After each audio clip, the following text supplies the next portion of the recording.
Muy bien, Estamos en vivo, Miguel. muy buenos días para todos. Es un placer para todos nosotros recibirlos en el Club de Revistas. Es el Club de Revistas del Servicio de Reumatología. Es el servicio del Club de Revistas de Reumatología de la Clínica Bolivariana y del CES. Nos acompaña el doctor Carlos Jaime Velázquez Blanco. El doctor Carlos Jaime Velázquez es el jefe del programa de reumatología y jefe del programa de medicina interna y es reumatólogo de la Clínica Bolivariana. Y nos acompaña también el doctor Sebastián Herrera. El doctor Sebastián Herrera es médico reumatólogo y es profesor del CES y es autor de las guías de lupus de Panlar. También nos está acompañando la doctora María Fernanda Álvarez Barreneche.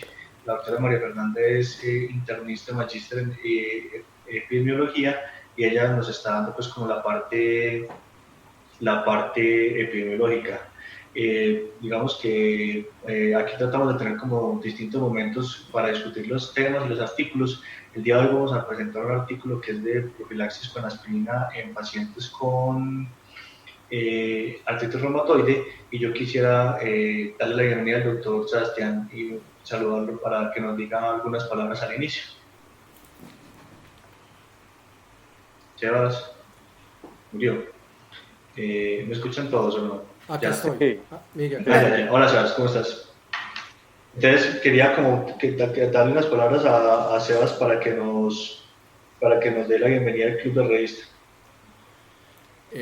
Pues bienvenidos al Club de Revista. Hoy estamos en vivo y vamos a tratar ácido salicílico en prevención primaria. Yo creo que lo que dijo Miguel o el comentario que hizo Miguel esta tarde en Twitter de Traigan Gasa, que le vamos a dar palo al artículo, es bien merecido. Eh, pero no, empecemos Sí, señor. y desmembremos este artículo. Vamos a arrancar. Aquí pues tratamos de hacer una discusión muy académica. Obviamente todos los artículos son producto de un esfuerzo que nosotros valoramos mucho, pero pues obviamente en un ambiente académico el plan es hacer una crítica completa al artículo. Entonces la doctora Ana María queda encargada. Doctora, le voy a pasar la pantalla para que usted nos pueda compartir en qué parte del artículo va para que la gente se pueda orientar. Miguel, recuerda por favor poner a grabar el Zoom. Sí, ya está bien eso. Ya tengo ya la grabación. Doctora Ana, Sí, señor. Ya voy a compartir la pantalla. no se estrese, nada más está en vivo.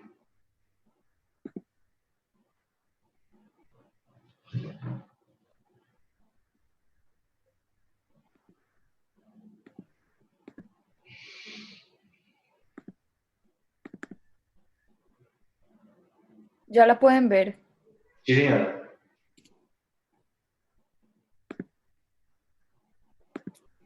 Bueno, entonces el artículo de hoy es un artículo que fue publicado en mayo de 2019. El artículo habla entonces acerca de dosis baja de aspirina como profilaxis para eventos cardiovasculares en pacientes con artritis reumatoide.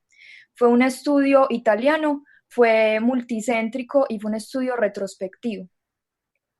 Entonces, a manera de introducción, sabemos que la artritis reumatoide es una enfermedad crónica, un desorden inflamatorio sistémico que está asociado con un aumento en la mortalidad por todas las causas, pero particularmente por enfermedad cardiovascular. Actualmente sabemos que el infarto de miocardio, el ACV, se reconocen como las principales causas de mortalidad en los pacientes con AR. Si bien la fisiopatología que aumenta el riesgo en estos pacientes con artritis reumatoide no está bien entendida, sabemos que existen múltiples factores adicionales que podrían explicar esta asociación. Entre ¿Y usted ellos qué opina tenemos, de eso?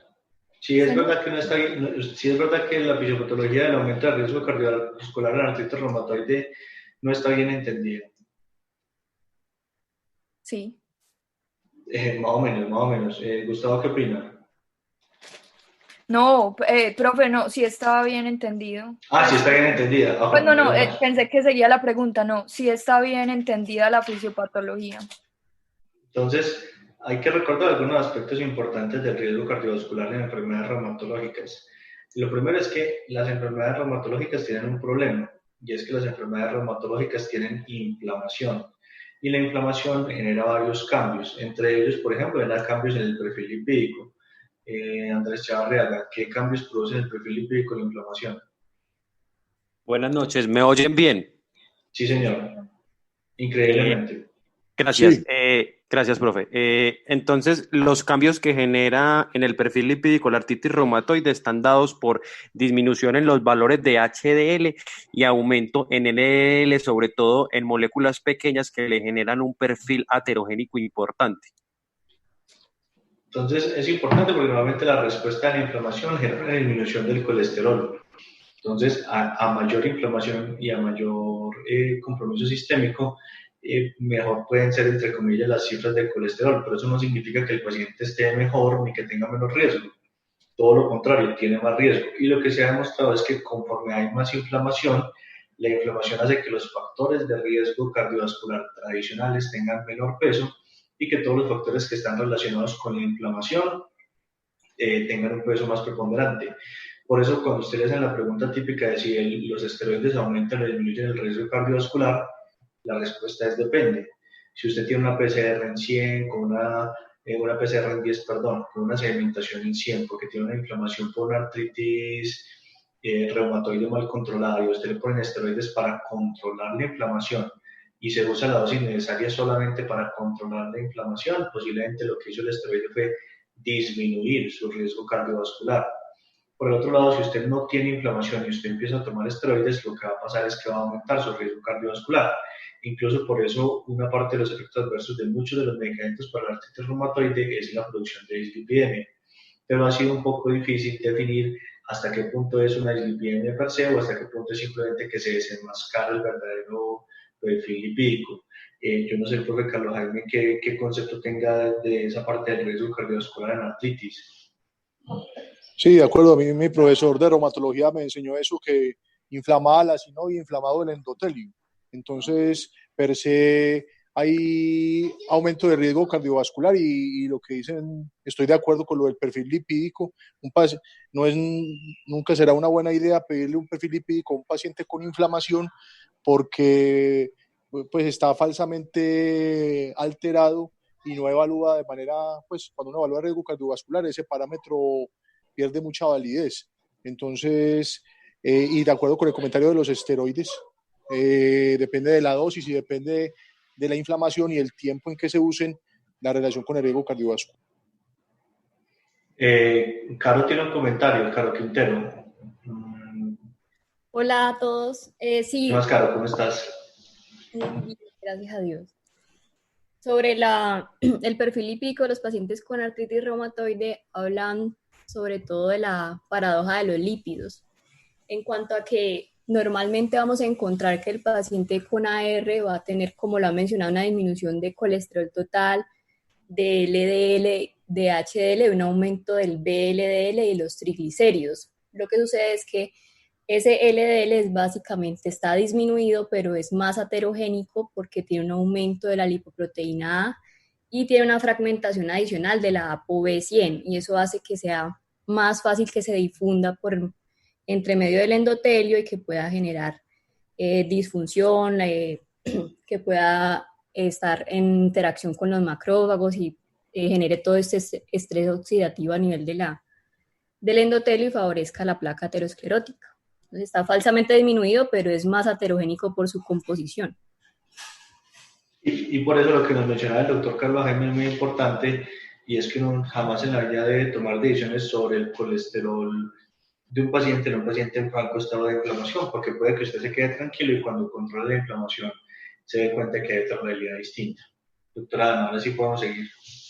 Bueno, incluso pues en esta parte que sigue lo mencionan, que mencionan que la artritis reumatoide está asociada con un aumento del riesgo debido a efectos combinados asociados a la inflamación sistémica crónica, que eso va a hablar también de la activación, del aumento de la activación plaquetaria.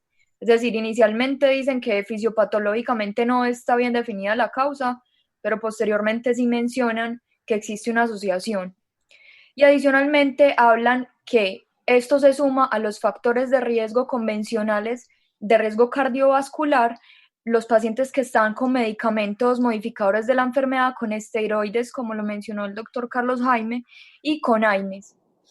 Entonces, esta parte que comienza acá, ellos dicen que recientemente se ha demostrado que dosis bajas de ASA y hidroxicloroquina disminuyen la incidencia de eventos cardiovasculares en pacientes con lupus que tienen alto riesgo de aterosclerosis. Acá referencian dos artículos, uno es de 2016 y el otro es de 2017, no sé si alcanzan a ver bien, no sé si ven ahí los artículos. Este es uno de los que referencian, que es de 2017, que hablan de un efecto aditivo de hidroxicloroquina y de dosis baja de aspirina para la prevención de pacientes con lupus. Y este es el otro, que es de 2016, que habla de dosis baja de aspirina para la profilaxis primaria en pacientes con lupus. Es importante que estos dos artículos que nos referencian acá son estudios retrospectivos. Entonces ellos mencionan que basados en esta información, lo que ellos quieren hacer es determinar que las bajas de ASA disminuyen los eventos cardiovasculares en un estudio multicéntrico que se hizo en 4 centros de Italia. Esto es importante, que eran centros que estaban especializados en reumatología clínica. Esto es importante tenerlo en cuenta. Entonces, en cuanto a los métodos, lo que ellos hicieron fue tomar historias clínicas de pacientes en los cuales la primera visita fuera el 1 de noviembre del año 2000 hasta el 31 de diciembre de 2015 en estos 4 centros de Italia. Y estos pacientes debían cumplir los siguientes criterios. Entonces, que los pacientes a la primera visita, entre este periodo de tiempo, hubieran cumplido los criterios para AR del Colegio de Reumatología EULAR, o que aquellos pacientes que en la primera visita no hubieran tenido ningún evento cardiovascular previo, y aquellos pacientes que hubieran tenido control por lo menos anualmente durante el seguimiento. Entonces, cuando ellos hablan del periodo de duración en el cual siguieron la historia clínica de estos pacientes, eran desde el inicio, que el inicio era la primera visita de los pacientes al centro, hasta el primer evento cardiovascular, o hasta la última cita de revisión, por decirlo así, en pacientes que no tuvieron ningún evento. Luego mencionan pues que estos pacientes que siempre que ingresaban al centro tenían una firma del consentimiento informado pues para cumplir con la declaración de Helsinki. Luego hablan de los laboratorios clínicos y los datos clínicos y del laboratorio. Entonces, en los pacientes que ingresaban a los centros se tenía cierta información de ellos. Entre ellos tenían sexo, edad, la duración de la enfermedad, y esta estaba medida en años desde el inicio, el perfil de autoanticuerpos, y con esto mencionaban el factor reumatoide, con un valor límite de 20 unidades mililitro, y unos anticuerpos anticitrulina medidos por ELISA con un punto de corte en 25 unidades mililitro. También midieron la actividad de la enfermedad con el puntaje SDAI y la incapacidad, que lo midieron con este cuestionario HAQD1. Y también lo que hicieron fue mirar las manifestaciones extraarticulares y los hallazgos imagenológicos. Entre ellos mencionaban las erosiones y el edema articular. Adicionalmente, hablaron de pacientes que fueran fumadores y trataron de analizar en los grupos de pacientes las comorbilidades asociadas y los tratamientos que recibían de forma concomitante. Estos pacientes, los tratamientos que ellos recibieran durante el seguimiento también iban siendo anotados pues, o registrados como en las bases de datos.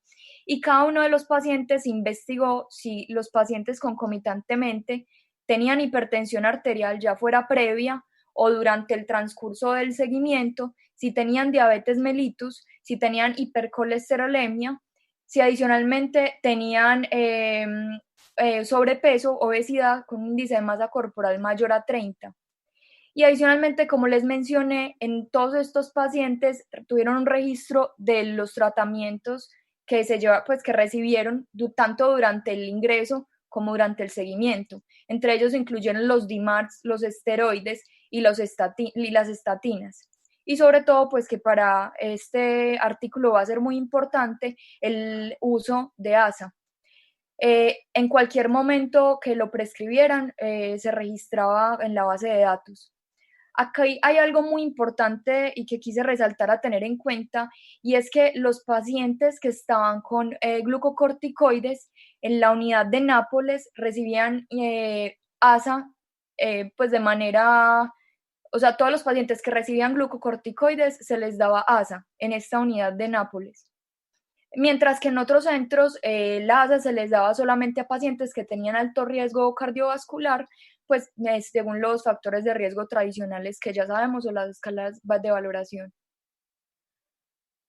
Bueno, en ambos casos, si estaba contraindicada, pues no recibían el tratamiento. Y estos pacientes se dividieron en dos grupos, en pacientes que recibieran ASA o que no recibieran ASA. Y se tomaba como pacientes que recibieran ASA, pacientes que tuvieran mayor o igual a 1 año de tratamiento con ASA. Entonces, ¿cuáles fueron los desenlaces?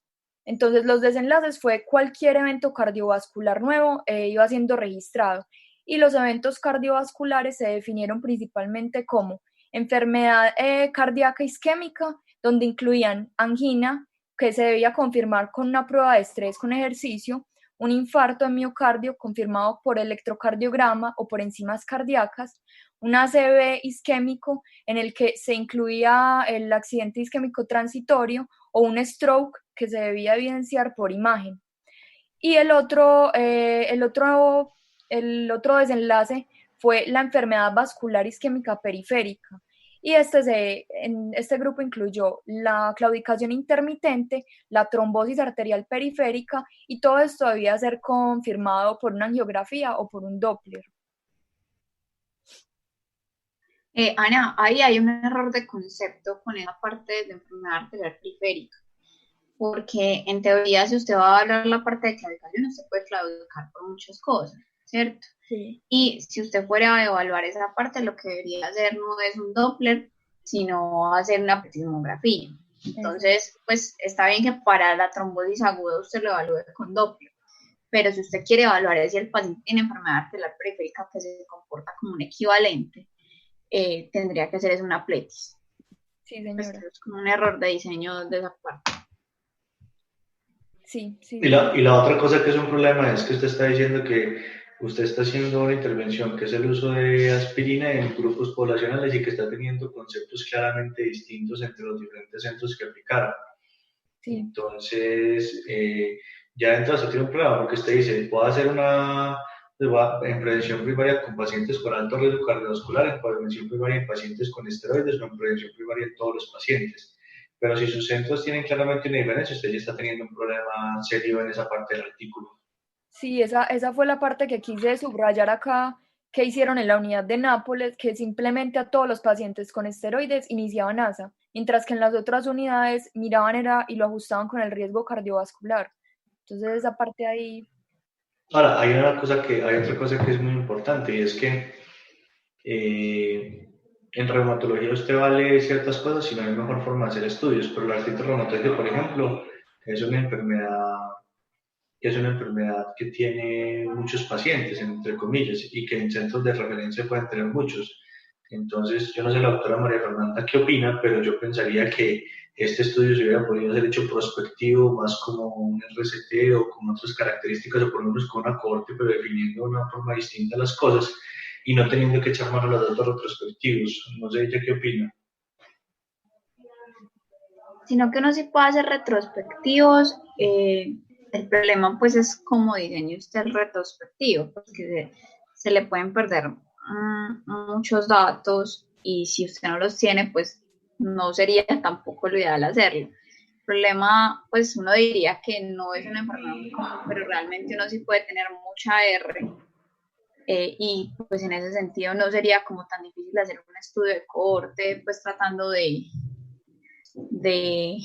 hacer pues como un diseño un poquito más fácil, pues como para entender lo que sea más validado. Muy bien. Listo. Entonces, documentaron las causas, los eventos cardiovasculares, pues que acabamos de mencionar en cualquier momento del seguimiento de las historias clínicas y también lo que hicieron fue registrar las causas de muerte basadas en las historias clínicas. Sí, ellos mencionan que si el paciente fue dado de alta y no se supo la causa, en ocasiones pues trataron de contactarlos para saber pues qué había sido como lo que había pasado con el paciente. Lo que ellos dicen es que el 31 de diciembre de 2016 lo que ellos hicieron fue mirar la incidencia de eventos cardiovasculares y si el estado de los pacientes, si estaban vivos, pues o si habían fallecido. Y como les mencioné, si el paciente había fallecido, pues trataban de tener comunicación para identificar la causa. Continuamos con el análisis estadístico. Bueno, entonces las variables continuas se analizaron con la prueba T-Student o con Udemann-Whitney, dependiendo de cuál era. El test de chi cuadrado o la prueba exacta de Fisher se aplicó sobre todo en las variables categóricas y la incidencia de eventos cardiovasculares se calculó con una tasa de incidencia y esta tasa de incidencia era el número de eventos sobre el número de personas año de observación. Y posteriormente, que ahora la vamos a ver, se realizó una curva de Kaplan-Meier y un log-rank para analizar las diferencias entre los eventos libres de eventos cardiovasculares. Posteriormente se realizó un análisis univariado de regresión de Cox y lo que hizo fue identificar qué factores estaban asociados con los eventos cardiovasculares. Los factores que se encontraron que estaban asociados de forma significativamente en los análisis univariados fueron los que entraron entonces en el análisis multivariado. Ana, si quieres, para ahí, antes de que pasemos a Propensity Score, para que derivemos como cada una de las cositas. Pues dentro de lo que uno dice que uno puede hacer un chi cuadrado o un Fisher, eso va a depender pues como de la cantidad de datos esperados que se tenga pues para una celda. Hay una forma de calcular pues estadísticamente los datos esperados y por eso uno define si hace Fisher o si hace chi cuadrado. Esa es como la diferencia, pero son pruebas pues muy parecidas. Lo otro es que uno hace Kaplan-Meier y las curvas de Kaplan-Meier son las que uno normalmente pues conoce de curvas de supervivencia, pero a eso se le puede hacer un log-rank porque Kaplan-Meier no permite establecer pues como una P. Lo que permite establecer la P es realmente el log-rank, entonces por eso ellos pues calculan las dos cosas. Lo otro es que pues si uno se pone a ver el objetivo que ellos tenían del artículo, que era realmente ver el número de eventos que ocurrían en el tiempo, si uno se va a las definiciones de los análisis estadísticos de qué técnica utilizar, ahí uno pensaría que la técnica mejor a utilizar si tiene una buena, pues si distribuye Poisson, sería hacer un Poisson. Y si no distribuye Poisson, sería hacer otra técnica que se llama una regresión binomial negativa. No, cuando uno habla de análisis de supervivencia, más que número de eventos, es cuánto tiempo está libre ese paciente como de la enfermedad o cuánto se demora en llegar a la enfermedad, ¿cierto? O sea, tiempo libre de, más que número de eventos. Entonces, en ese sentido, pues uno habría preferido, pues si uno lo analiza desde el punto de vista de número de eventos en un tiempo, hacer un Poisson o hacer una binomial negativa. No te sabría explicar pues por qué decidieron elegir como esa parte, pero cuando pues es como en el momento de la interpretación que uno dice, vea, es que yo tengo un número de eventos en tiempo, eso se interpreta distinto a yo me demoré tanto tiempo para desarrollar el evento, que eso es lo que uno hace con un HR o con una regresión pues de Cox, que lo que le da finalmente es un HR. Listo. Así quieres seguir con Propensity Score. Bueno, y también como fue un estudio retrospectivo, lo que ellos hicieron fue hacer un score de propensión para pues evitar como ese sesgo de aleatorización que tenían los pacientes en el Sí. grupo de masa. ¿Y qué es un score de propensión?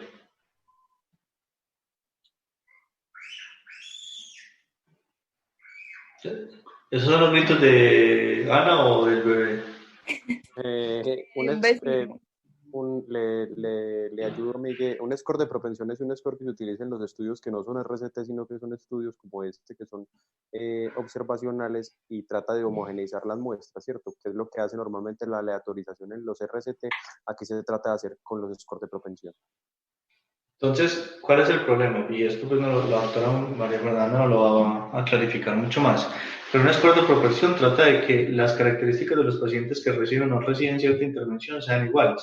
Es decir, trata de que la tabla 1 de una cohorte que puede ser diferente, como claramente es en este artículo, se vuelva una tabla 1 parecida a la tabla de un RCT. ¿Cuál es el problema? Que si usted llega a la conclusión de que usted necesita hacer un estudio con un score o por un puntaje de propensión, porque usted claramente vio que las poblaciones son disímiles y que lo necesita, pues no tiene sentido que haga todo el estudio, hable de todas las otras cosas y después no, pues y después diga como sí, pues por un ladito, pero nada más. No sé más qué opina. No, un score de propensión es una forma pues que se puede utilizar precisamente cuando no es fácil hacer pues, un estudio aleatorizado con el fin de hacer matching de esas variables, pues hay varias técnicas para hacerlo. Nada más como puede hacer es una regresión logística, que eso fue lo que ellos hicieron, si no estoy mal, para poder sacar como las variables. El problema es que pues este estudio tiene muchas dificultades en ese aspecto, pues como en la distribución de los pacientes que les dieron ASA y no ASA, y al hacer el score, bueno, ahorita lo vamos a mencionar pues en los resultados, pero ellos finalmente no concluyen mucho de una cosa que supuestamente podría haber sido importante.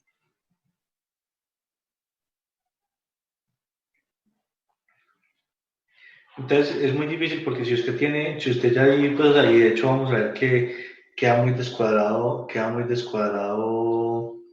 el score, entonces pues queda muy descuadrado los grupos, entonces si usted ya llega a esa conclusión de que va a usar un score de propensión y que va a tratar de evitar eso, no tiene sentido que le eche tanta carreta al otro y que no le pare bolas a un score de propensión, pues que no saque los resultados con su score de propensión como su principal fuente de información. Muy bien, Ana, sigamos. Listo. Y lo que hicieron fue encontrar la probabilidad predicha para los dos grupos diferentes basados pues en los siguientes factores que podían ser confusores, como tener edad mayores a 60 años, ser fumador, ser hipertenso, la hipercolesterolemia, la dosis acumulada de esteroides y el centro de tratamiento. Recordemos que eran centros especializados en reumatología y eran instituciones de tercer, cuarto nivel.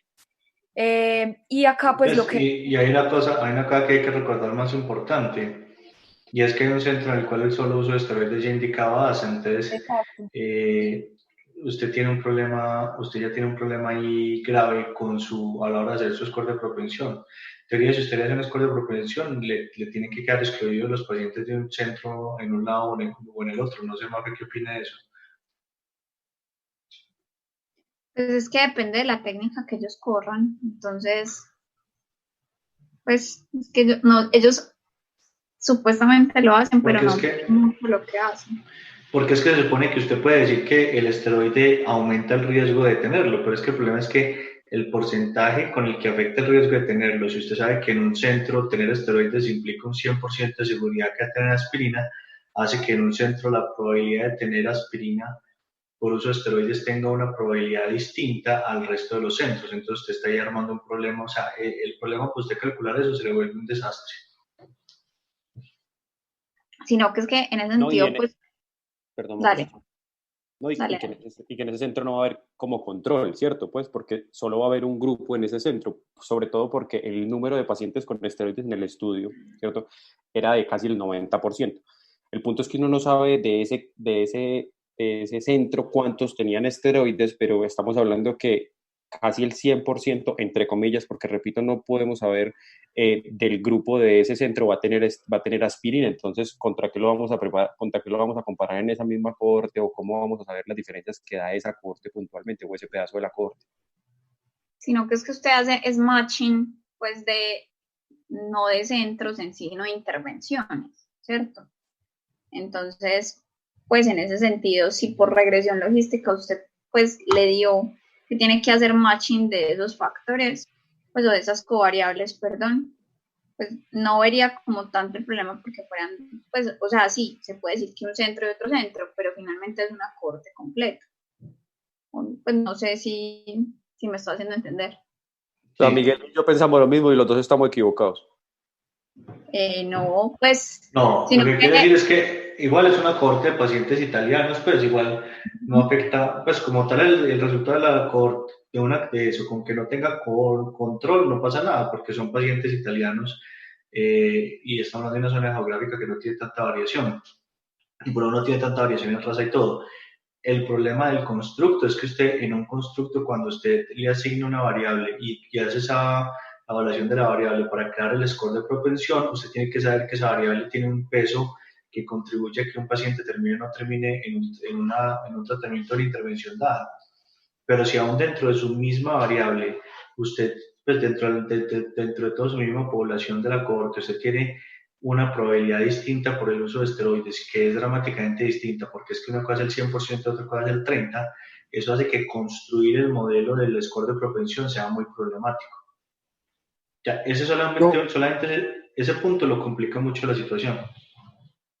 Aunque yo quería hacer un comentario acerca del concepto. Señor profe. Que me reviento acá, pues no estoy de acuerdo en que uno cuando le da esteroide a los pacientes les dé aspirina, pues no sé, Sebastián y Miguel, ¿qué piensan o lo dejamos para la discusión? Pero, pues, no, yo creo que es pertinente porque es que el doctor Carvajal me estaba diciendo una cosa que es verdad y es que hay varios problemas que usted tiene. El primer problema es que usted necesita la plausibilidad biológica, pero en pacientes con pues, la profilaxis primaria con aspirina en población normal se ha rebatido. Entonces se ha definido que ciertas personas con cierto riesgo cardiovascular son candidatas a profilaxis con aspirina. Mafe, que está más actualizada porque trabaja ahí en la cardiovit, ¿qué nos puede decir? ¿Qué pacientes se les debe dar aspirina? Pues que aspirina en prevención primaria siempre ha sido la pelea más grande del mundo y realmente la mayoría de los estudios no apoyan prevención primaria de asma.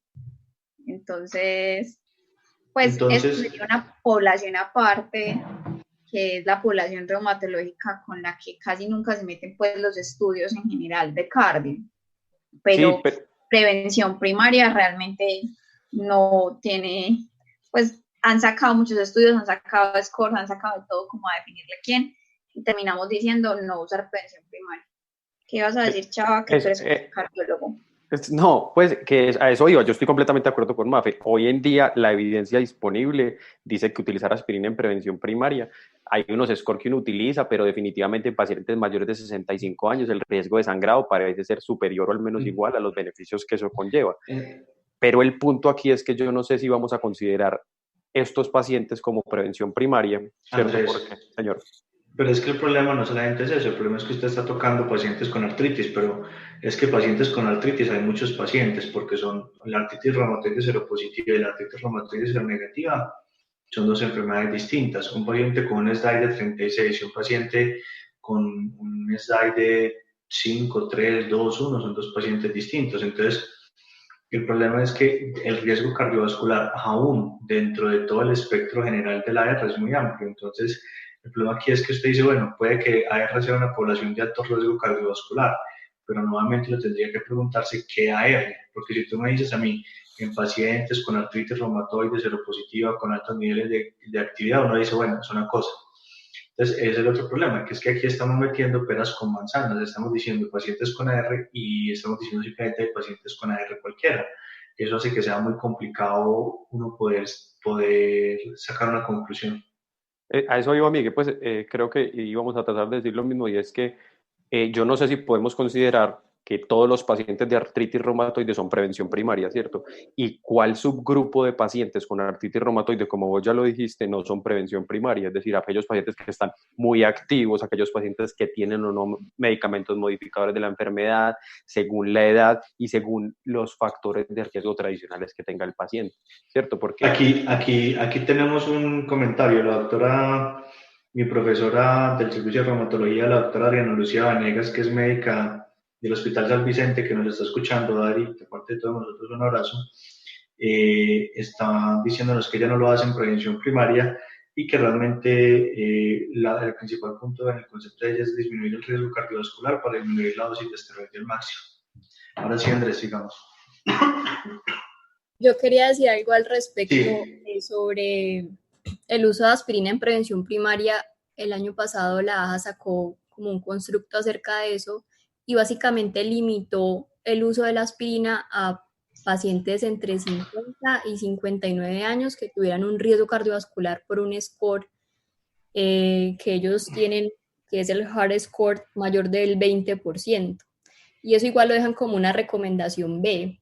De hecho, los estudios grandes que se hicieron en aspirina, que fueron pacientes con riesgo intermedio, diabéticos y población anciana, pues demostró que realmente el riesgo de sangrado era mucho mayor y pues básicamente aplastaba todo el beneficio de la aspirina en prevención cardiovascular. Entonces digamos que la aspirina cada vez tiene un terreno mucho más pequeño de acción, incluso en grandes enfermedades como la diabetes, que se ha considerado incluso un equivalente de enfermedad coronaria. Entonces a mí lo que me llama la atención de los métodos en el estudio es la asignación de lo que están hablando de la aspirina, que realmente no hay un criterio unificado de a quiénes son los pacientes a los que les iban a dar aspirina, solamente colocan ahí que los de riesgo cardiovascular, pero pues me parece curioso que no hayan dejado por escrito o que no sea una variable dentro del estudio los scores de riesgo para poder comparar las dos poblaciones, las que tenían ASA y las que no tenían ASA. De hecho, pues tampoco hay una tabla que compare las dos poblaciones y eso pues quiere decir que francamente eran poblaciones diferentes. Entonces, pues si estamos hablando de que la artritis es un factor independiente, uno esperaría que ese riesgo cardiovascular no juegue un papel adicional, sino que sea básicamente la enfermedad. Entonces, pues yo creo que esa asignación desde el comienzo sesga mucho los resultados que vamos a ver más adelante. Sí, yo creo que hay que mirar ya los resultados para ir mirando porque nos vamos a dar cuenta de pronto más de una sorpresa. Listo. Entonces, en cuanto a los datos basales de los pacientes, fueron 746 pacientes los que se tomaron. Voy a bajar a la tabla. Entonces, tenemos que los pacientes, las mujeres correspondían al 84.8 de los pacientes. La media de edad fue de 59.5 años. Y cuando miramos la duración de la enfermedad, tenía una mediana de 11.9. De estos pacientes tenían factor reumatoide positivo un 58.9%, anticuerpos contra citrulina un 52% y los pacientes que tenían erosiones en las imágenes correspondían al 60%. En cuanto a la actividad de la enfermedad, la mediana, basado en el score SDAI, fue de 14, que nos había dado una actividad moderada, y adicionalmente la calidad de vida que se midió con este score tenía un puntaje de 1, pues la mediana fue de 1 aproximadamente. De estos, los pacientes fumadores correspondían al 45%, los hipertensos 49%, diabéticos 13%, hipercolesterolemia 38% y obesidad 15%. Listo. Y en cuanto al ¿Qué le llama la manejo... atención? ¿Y a usted qué le llama la atención de esa tabla, de lo que nos mostró ahí? Profe, principalmente, y es algo que voy a mencionar pues en la siguiente parte, y es que los pacientes, lo menciona ya más en el texto, es que los pacientes que estaban recibiendo ASA tenían un puntaje de actividad más bajo, y eran pacientes que estaban recibiendo adicionalmente hidroxicloroquina y metotrexate. Pero con lo que tú ya nos has Esto es importante. mencionado, con lo que tú ya nos has mencionado previamente, hay varias cosas. Lo primero que llama la atención es que el porcentaje de pacientes seropositivos son un poquito bajitos. No sé, profe Carlos Jaime, ¿qué opina? Eso iba a decir yo, Un poquito, mucho. que lo que hemos estado revisando de las cohortes típicas de artritis reumatoide, ¿cierto? Al menos las incluidas en los estudios, uno esperaría que si es una R como estas que dicen que la media de evolución de la enfermedad es 10 años, ¿cierto? Pues 11 punto y pico, uno esperaría que este factor reumatoide y o péptido citrullinado por encima del 70%, ¿cierto? Que son las cohortes pues que muestran que en la mayoría de los pacientes son seropositivos, pues, o factor reumatoide citrullinado positivo, ¿cierto? Lo otro que le llama a uno la atención enormemente es el porcentaje de pacientes fumadores, ¿cierto? Casi la mitad de los pacientes de este grupo, de esta cohorte de artritis reumatoide eran fumadores. Cuando revisé la tabla me llamó mucho la atención el porcentaje de pacientes hipertensos, ¿cierto? Porque yo decía, bueno, ¿será que los pacientes con AR son más propensos a sufrir hipertensión? Y estuve buscando pues en unas cohortes y parece que es el número usualmente que uno encuentra, que es 40%. Menos mal, menos mal no hacer sino todo el resumen de la artritis reumatoide en la historia natural en este comentario, pues. Y ya, de resto entonces ya no tengo nada más que decir. Qué bueno, Andrés. Entonces, pero también hay que tener en cuenta que, por ejemplo, este es un estudio europeo, los italianos fuman mucho más que nosotros, eso sí es una cosa clara. Entonces, y de hecho lo decía, está probablemente bajito. Yo creo que en un estudio de pacientes de esa edad en nuestro medio sería un poquito más alto. Ana, dale tranquilo. Listo. Y en cuanto al tratamiento, tanto tratamiento inicial como el tratamiento desarrollado, pues que recibieron estos pacientes en el tiempo, entonces tenemos que recibieron anti-TNF un 52%, pacientes que recibieron DMARDs biológicos un 28%, metotrexate 87%, otros DMARDs sintéticos, leflunomida 24%, sulfasalacina 17%, hidroxicloroquina 38.6%, y que cuando hablaban de dosis de esteroides entre 2.5 y 5 miligramos, que hablaban de dosis bajas, un 87.2%. Y los pacientes que recibían estatinas correspondían al 19.2%. ¿Algo más en esta tabla que quieran? Mucho anti-TNF. Sí. En general. Mucha terapia en general. Yo creo que el que necesita la aspirina para prevención primaria es el doctor Carlos Jaime, porque sí ha importado por él con 3 datos de este estudio. Mucho terapia, pero dicen que es por ser un centro de referencia. Doctor Chavarriaga, ¿cuál es el porcentaje de pacientes en promedio que debería tener una cohorte de un centro de referencia de TNF más o menos? No debería tener más del 30%. Nuevamente, el 30 nada más, ¿cierto? Digamos que puede ser simplemente cuestiones de práctica, que nosotros en nuestro medio tengamos una práctica mucho más restrictiva porque siempre estamos hablando de ahorrar el sistema de salud haciendo el tratamiento más óptimo con el menor gasto de recursos. Y somos pobres. Un 50% sí es un dato muy, muy alto, pues es un dato que es bastante elevado. Sin contar que, por favor, mire una cosa, y es que son anti-TNF 52, y pero 30% de anti-TNF. Ya, el 80% es solamente eso afecta una cosa, y es que afecta, Ana, eso que afecta para el estudio. Gustavo. Profe, la validez externa. La validez externa, o sea, es una población muy distinta. Va a ser un estudio que no. Exacto, pues no, en nuestro medio no se puede extrapolar este resultado, si en nuestro medio no utilizamos tanto anti-TNF. Para las personas pues que están ingresando, nosotros tratamos pues de discutir unos aspectos muy básicos, pero básicamente la validez externa es que tanto se aplican esos resultados. No sé, la doctora Mafe, ¿qué concepto tiene como adicional de validez externa? La doctora Mafe no está fuera. Sigamos. Perdón, es que encontrar el micrófono fue muy difícil. Se me perdió el micrófono. No, pues es lo que tú dijiste, sino que la validez externa casi siempre pues en este tipo de estudios pues es muy difícil de aplicar porque son cortas, pues como muy específicas, que tienen particularidades propias como de de su región, que eso es algo pues que uno, pues, y eso no es que sea malo del estudio, sino que cuando usted vaya a pensar, ve, es que en el estudio de los italianos les dio esto, entonces yo voy a hacer lo mismo. No, pues usted no puede hacer lo mismo, puede coger las cosas que se parezcan, más no las cosas que sean completamente distintas. Ya. Muy bien. Ana, dale. Listo. Bueno, después de ver la tabla pues, de las características basales, vamos entonces a hablar del seguimiento y los eventos cardiovasculares. Entonces, los pacientes se siguieron una mediana de 5.6 años y el 31 de diciembre de 2016, 33 pacientes se habían perdido durante el seguimiento, que correspondía a un 4.4% de los pacientes. Como les mencioné al principio, estos pacientes pues trataron de contactarlos por teléfono para identificar pues si se habían muerto o si habían tenido pues algún evento cardiovascular. De Y estos pacientes, la ventaja es que esa prueba es muy eficiente, porque si el paciente le contesta a uno, prácticamente uno está casi seguro que no está muerto. Hay la opción que haya sido por la Ouija.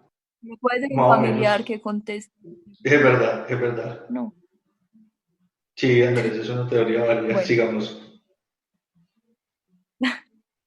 Bueno, de estos pacientes, 4 habían muerto, uno de ellos había tenido un evento cardiovascular, había tenido un infarto y 3 habían tenido otras causas. 2 habían muerto por enfermedad respiratoria y 1 por cáncer. A este punto del 31 de diciembre de 2016 se registraron 38 eventos cardiovasculares, 29 infartos, 4 strokes, una angina inestable, una falla cardíaca, 2 eventos pues, isquemia arterial periférica y 1 tuvo muerte cardiovascular. Entonces, de la tasa de incidencia de eventos en el total de la cohorte, fueron 8 por 1.000 pacientes años, es decir, 38 eventos por los 4.720 personas año.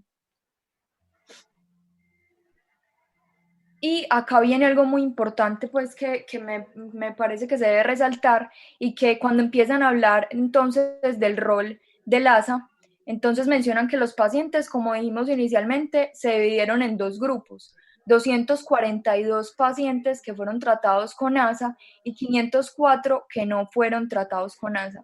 Acá quiero resaltar algo, y es que en los pacientes con ASA, ellos mencionaban que eran pacientes de mayor edad, que tenían mayor duración de la enfermedad, que tenían mayor prevalencia de factor reumatoide positivo y de anticuerpos contra citrulina, erosiones, y adicionalmente tenían mayor puntaje en cuanto a deterioro en la calidad de vida. Sin embargo, en estos pacientes, pues ellos trataron de mencionar que por esto se identificaba un papel específico en el ASA debido a que eran pacientes con mayor riesgo cardiovascular, ya que tenían mayor propensión a sufrir de hipertensión arterial, diabetes, hipercolesterolemia y obesidad. Sin embargo, y esta parte es importante que mencionaba ahora, eran pacientes que tenían puntaje menor en los pacientes con ASA, comparado con los que no recibían ASA. Y estos pacientes que recibían ASA tenían adicionalmente mayor tratamiento con metotrexate y con hidroxicloroquina, comparado con los pacientes que estaban en el grupo sin ASA. Entonces, hay un problema, y es que hay un acá que ya queda muy complicado. Ustedes están diciendo que los grupos eran claramente distintos y que había un grupo que tenía mayor riesgo cardiovascular. Entonces, posiblemente por eso fue que ellos dijeron que necesitaban un score de propensión, pero igual después se pasaron todo eso por la galleta, pues, y lo dejaron solamente al final con 2 palabritas. Y la otra cosa es que el problema es que usted quiere evaluar que no haya una cointervención que esté afectando el riesgo cardiovascular, y la aspirina tiene mucho efecto, pero ¿qué ventajas tiene, por ejemplo, la cloroquina, Ana, desde el punto de vista cardiovascular? Profe, lo que mencionaba pues en los 2 artículos que les mostré inicialmente, la hidroxicloroquina sí se ha demostrado que disminuye por lo menos el tiempo libre de eventos cardiovasculares en pacientes con autoinmunidad. fueron los dos estudios que les mostré inicialmente. Entonces la hidroxicloroquina, si juntamos ASA e hidroxicloroquina, vamos a tener como un factor de confusión porque la hidroxicloroquina ya tiene un efecto demostrado. Entonces, por ejemplo, se ha demostrado que mejora la resistencia a la insulina, mejora el perfil lipídico, que eso puede afectar el riesgo cardiovascular, en los pacientes tiene una función antiagregante. De hecho, hay estudios viejos de los 70 donde se usaba cloroquina como profilaxis posterior a prótesis de cadera, y no le pues como la noxaparina, pero no tenía un efecto antiagregante y se nota diferencia con el placebo. Entonces, el problema es que usted está diciendo que en uno de los grupos hay un medicamento que puede ser una cointervención significativa y que está claramente desbalanceada. Entonces, pues yo no sé qué piensa el doctor Carlos Jaime y qué piensa Mafe, pero yo pensaría que ya de entrada usted está dándose cuenta que está entrando en un callejón sin salida donde usted mismo se metió, porque ahí es la conclusión a la que tiene que llegar, es decir, que este no es el mejor tipo de estudio para responder esa duda. No se puede, Carlos Jaime, ¿qué opina? Sí, de acuerdo. Pues se parte pues desde la idea de lo que quieren demostrar. Entonces, sí, son grupos muy disímiles. Ana, una pregunta, que hiciste mucho metotrexato y riesgo cardiovascular, ¿eso qué tiene que ver? ¿Eso cómo se conecta? Yo le ayudo. Teresa Chavarrera, ¿cómo le va? A ese iba mi comentario, ¿cierto? Que también hubo diferencia no solo en cloroquina, sino en metotrexato. En cuanto a R, pues ya discutieron los profes del uso de esteroides y disminución del riesgo cardiovascular, pues en metotrexato en ese sentido va en el mismo orden de ideas, que al mejorar la actividad de la enfermedad y mejorar la inflamación, impacta uno de los perfiles que se asocia a artritis reumatoide. Lo otro es que en los últimos 4 o 5 años hay un par de estudios que han tratado de sacar de metotrexato para tratar la inflamación en pacientes con aterosclerosis. Pues los estudios no han dado tan buenos resultados como esperarían por muchas razones, la dosis y tienen muchas críticas, pero se cree y se ha visto que el metotrexato pudiera tener impacto en la parte aterosclerótica porque la aterosclerosis finalmente es una enfermedad inflamatoria. Entonces eso conecta también el metotrexato, el hecho de tener en el grupo que se utilizó aspirina más metotrexato también podría ser un sesgo. No sé si entonces, no. Digamos que lo que yo quería resaltar era la hiperhemocisteinemia.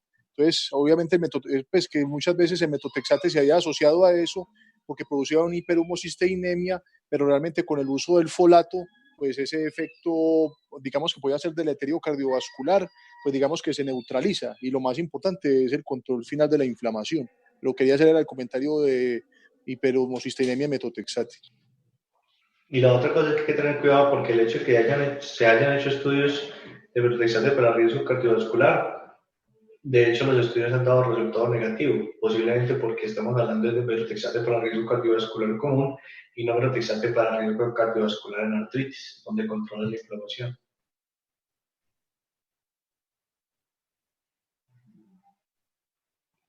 Ana, hija, ¿cómo estás? ¿Vas a seguir?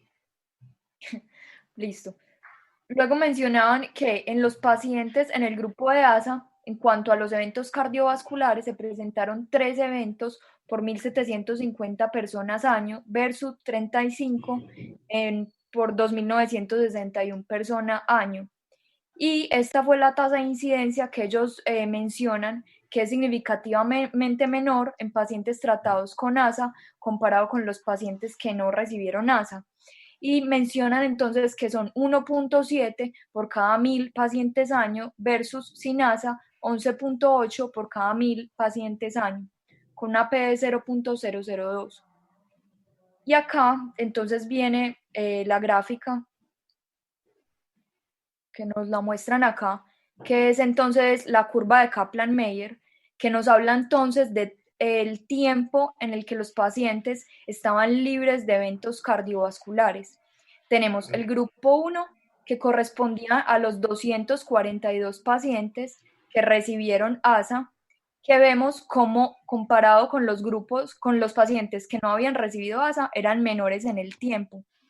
Pero esa gráfica sí está como bien. No, entonces acá pareciera que se hubieran equivocado en los colores de las gráficas, porque acá les resalto, en 242 pacientes, el azul en teoría es el grupo con ASA, pero debería ser el verde que es el Que es grupo de el- pacientes Ajá. que en teoría, o sea, es como si se hubieran equivocado con los Entonces, colores. hay varias cosas. Primero, la primera enseñanza es que nunca ponga un daltónico a cuadrar las gráficas de una tabla cuando tiene colores parecidos. Y la segunda enseñanza es que si un estudio le saca su gráfica principal, que es el desenlace más importante, y se lo pone al revés, usted le queda un poquito de dudas con respecto a eso. Exacto. Listo. El otro Entonces, comentario es, cuando tú, pues, lo primero es que creo que son como, pues cuando son intervalos tan amplios, pues a uno le queda la duda. Y si tú ves el número de eventos a lo largo del tiempo, ya a los 20 años es cero. O sea, hay demasiadas pérdidas en el seguimiento. Entonces, queda como una estimación, pero no sé, no, pues yo no sé mucho, no sé nada de epidemiología, mejor dicho, pero no, la gráfica sí está como muy rara. sí. La gráfica, de acuerdo a lo que dice pues el texto, está al revés, pues los colores están al revés o la gráfica está al revés. Esa gráfica la hizo Sebastián, que es daltónico. Yo también, Sebastián Fresco.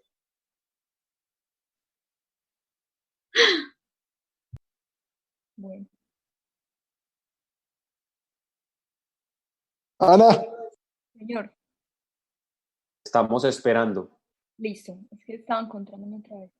Entonces, de los 242 pacientes que tomaron ASA, 4 pacientes que correspondían al 1.6% sufrieron menorragia y 6 de ellos que correspondían al 2.5% dolor en epigastrio.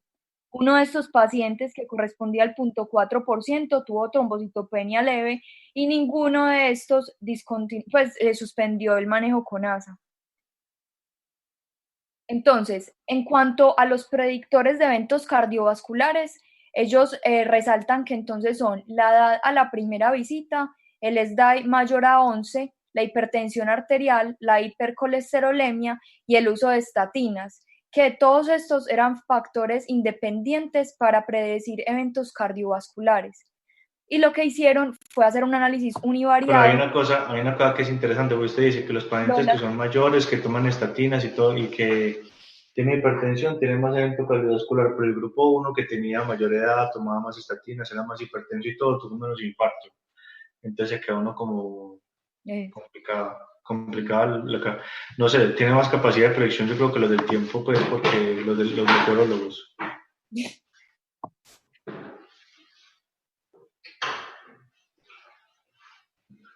Ana, dale, tranquila, ya puedes continuar. Entonces, acá, pues sí que también quise resaltar algo, y es que ellos meten en los pacientes, en los predictores de riesgo cardiovascular, el uso de estatinas.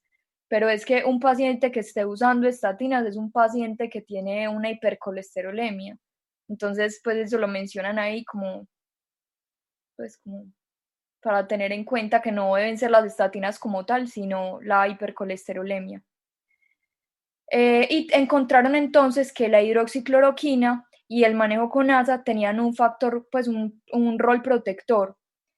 Entonces, acá vamos a ver en la tabla, entonces del análisis univariado, como les mencioné, la edad, pacientes que estaban por encima de los 60 años tenían un HR de 4.75, el SDAI mayor a 11, un HR de 2.4, la hipertensión 19.3, la hipercolesterolemia 5.13, el manejo con biológicos disminuye el riesgo 0.42, al igual que la hidroxicloroquina y las Pues, pero es estatinas. que, por ejemplo, la hidroxicloroquina, mira el efecto que tiene, que es un efecto importante. Sí, Pero los biológicos estamos hablando de que el 80% de esa población tenía biológicos, exacto. entonces Pues, es un poquito difícil ahí, pues. sí.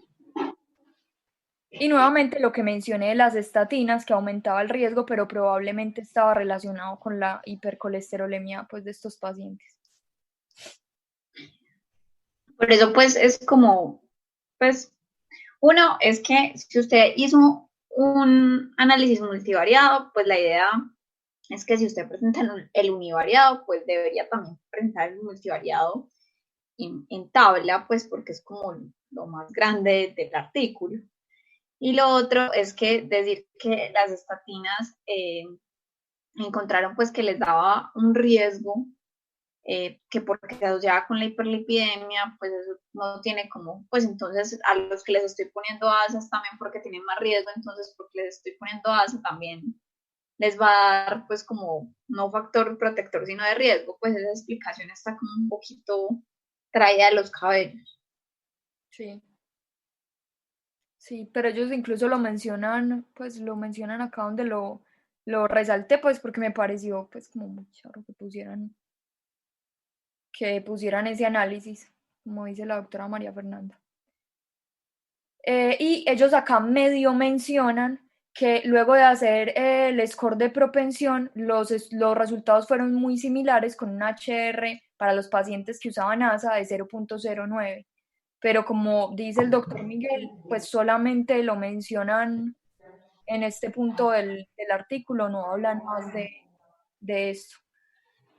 Bueno, pero entonces mire que el problema es ese, usted se da cuenta que los grupos le quedaron diferentes, que posiblemente necesite un score de propensión, que todos los datos que está encontrando están como problemáticos en su corte, lo que le puede rescatar a usted muchos de sus datos y darle más validez es el score de propensión y usted decide dejarlo en una palabra. Entonces Sí. es un poquito contradictorio con lo que usted debería haber hecho. O no sé, Mafe, ¿qué opina? No, de acuerdo, pues nada más que decir. Sí. Muy bien. Bueno, entonces, como les mencioné al principio del artículo, se realizó entonces en cuanto a la discusión un análisis retrospectivo de las historias clínicas de los 746 pacientes que fueron admitidos en estos 4 centros de reumatología italianos y que no hubieran tenido ningún evento cardiovascular al ingreso. Esto es muy importante y es que la tasa de eventos cardiovasculares en esta cohorte fue significativamente menor. Acá ellos hablan de 1.7 pacientes año versus 8.8 por cada 1.000 pacientes. Sin embargo, acá viene algo muy importante y es algo que ellos mencionan ya al final, pues, pero lo voy a mencionar pues, rápidamente acá, y es que esta incidencia era mucho menor comparada con la incidencia de eventos cardiovasculares en Europa, en todos estos pacientes. Entonces, ellos acá dicen que posiblemente estos resultados, como habíamos mencionado anteriormente, están relacionados con la rapidez y con que estos pacientes adicionalmente estaban Nada, recibiendo. tienes mucho ruido de fondo. No soy yo, profe, no soy yo, estoy sola. ¿Quién tiene tanto ruido de fondo? Miguel. Sí, era Miguel. Bueno,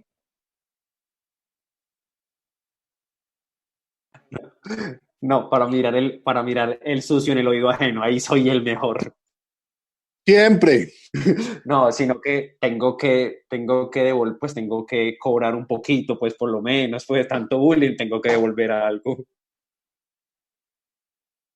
bueno, ellos dicen, pues justifican este resultado que tal vez podría tener un papel que estos pacientes que estaban recibiendo ASA tenían menor actividad de la enfermedad, que recibían metotrexate y que adicionalmente recibían hidroxicloroquina. Sin embargo, ellos mencionan que eran pacientes que estaban tratados con esteroide, eran pacientes más ancianos, tenían mayor duración de la enfermedad, mayor prevalencia de factor reumatoide positivo, al igual que anticuerpos anticitrulina.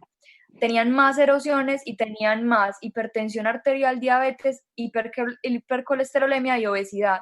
Ellos dicen que parece ser que entonces, debido a que estos pacientes tienen mayor riesgo, podría tener un factor, pues un papel protector solo el ASA.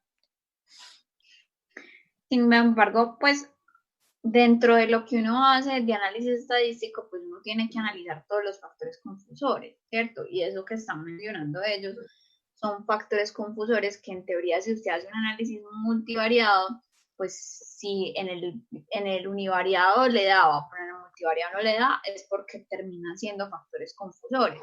Entonces, pues no sé cuál es el sentido de empezar a hacer hipótesis sabiendo que eso lo podrían haber comprobado estadísticamente.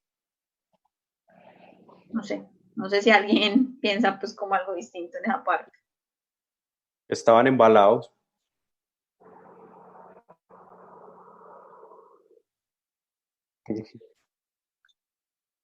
Ya no podían perder el esfuercito. No, uno siempre puede publicar resultados que no son lo que uno esperaba.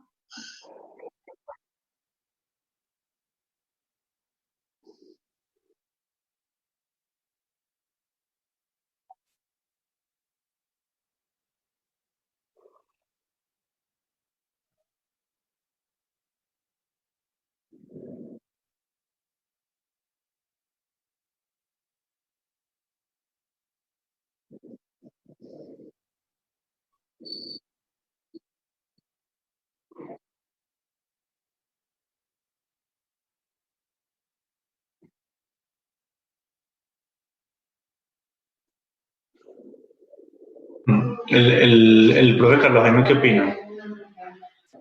Sí, no, es que desde el diseño del estudio, pues uno le preocupa, pues hay muchos factores confusores, no hicieron el análisis adecuado. Pues yo lo que tendría que decir al respecto es que es una decisión muy individual de dar aspirina y estatinas.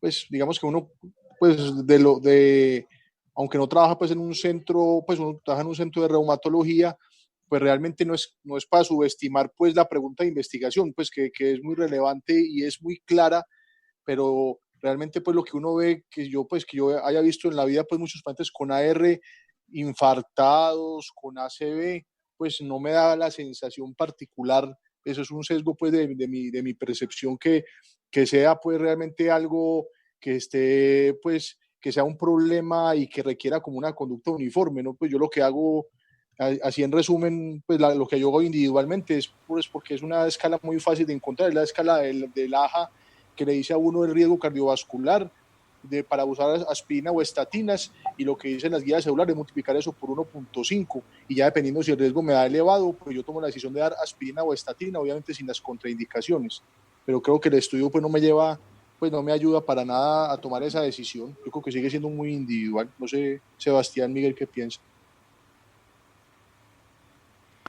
Yo ahí, antes de que hagan la opinión, pues los profes Sebastián y Miguel, le hago una pregunta pues a los internistas, porque yo pues evidentemente eso ya lo dejé de estudiar, y es qué score o qué puntaje deberíamos utilizar nosotros, a sabiendas pues que el único validado con todas las críticas que tiene el estudio es el Framingham. Andrés, con mucho gusto te lo voy a responder yo para que no perdamos tiempo. El gran problema a nivel de artritis reumatoide es que no se ha definido cuál es el score, porque en enfermedad reumatológica al parecer los scores tienden a infravalorar o a supravalorar, entonces no hay un score y las diferentes sociedades no se han puesto de acuerdo. O sea, como dice la canción, todo es un misterio poderoso y místico. Pues teniendo en cuenta que estos pacientes también tienen hipertensión arterial, pues lo que al menos nosotros definimos en las guías de la cardio, pues el consenso colombiano dice que uno debería utilizar el Interheart. Sin embargo, pues el Interheart es súper difícil, pues como hacer el cálculo, encontrar el link para hacer el cálculo rápido. Entonces, una de las cosas pues que se definió y por estar validado precisamente en Colombia es utilizar Framingham, pues con el ajuste por punto 75. Sin embargo, pues es lo que dice Miguel, pues no hay pues como un consenso entre las diferentes sociedades, porque ahí le tendrías que agregar la parte del riesgo que también le daría la R. Ya. Muy bien. Bueno, Carolina, ¿qué piensa del estudio como para darle para ir cerrando aquí el concepto? Lo que ha mencionado, que es un estudio que desde su intención metodológica tiene muchas fallas. Las poblaciones que intentaron comparar son diferentes. La intervención no fue aleatorizada, pues obviamente no se puede aleatorizar con un estudio retrospectivo, pero habían grandes diferencias entre los dos grupos. Y los factores confusores, como lo que hablaban de la hidroxicloroquina, también hace que pierda peso a lo que querían buscar de saber si era realmente un factor protector utilizar la aspirina. Las sociedades, igual hasta para los pacientes que no tienen artritis reumatoide, mucha contradicción con respecto a la aspirina, como ya se ha mencionado. Entonces, tiene que ser algo individualizado. pues, evaluarlo. Aquí en Colombia, pues, como lo dijo la doctora María Fernanda, utilizar el Framingham ajustado, pues me imagino que entonces se tendría que ajustar al 0.75 y luego multiplicar al 1.5, como dijo el doctor, para evaluar el riesgo. Realmente, si el paciente tiene esa edad de 60 años y le da más del 20%, pensaría en que sería útil utilizar aspirina sin exponer los ingredientes de la... Vale, ¿qué opinas? Pues pensar en un estudio, después terminó siendo un estudio analítico, y es una cohorte que al parecer es una cohorte dinámica que hacía muy difícil hacer un propensity, pero cuando lograron hacer el propensity yo me hubiera quedado con ese tipo de análisis para hacer todo el análisis completo, y al final no resumirlo en una sola frase de que fue igual o no, sino partir desde esos datos para sacar toda la conclusión de esto. En este caso, pues como lo hicieron por el otro lado y nos quedó unos equipos pues tan diferentes, pues no podríamos concluir nada. Muy bien. Gus, ¿alguna otra cosa? Que no sea recapitulación de la historia del artista reumatoide, por favor. No, profe, todo lo referente al artículo ya se ha dicho. Gracias, concreto, así me gusta. La sigo. Entonces, Ese es mi gusto. no, la CIO es otra cosa. La CIO es otra cosa, Andrés. Te recomendamos el diccionario por el club de revista para que lo tengas al lado, para que no te vayas a confundir. Entonces, en conclusión, pues digamos que ya tuvimos la opinión de los diferentes doctores y de las diferentes especialidades, pero la única conclusión que usted puede sacar de este estudio es que por las falencias que tiene este estudio es imposible utilizarlo para responder la pregunta que se hizo. Este estudio nos deja en la misma situación, los resultados no son confiables.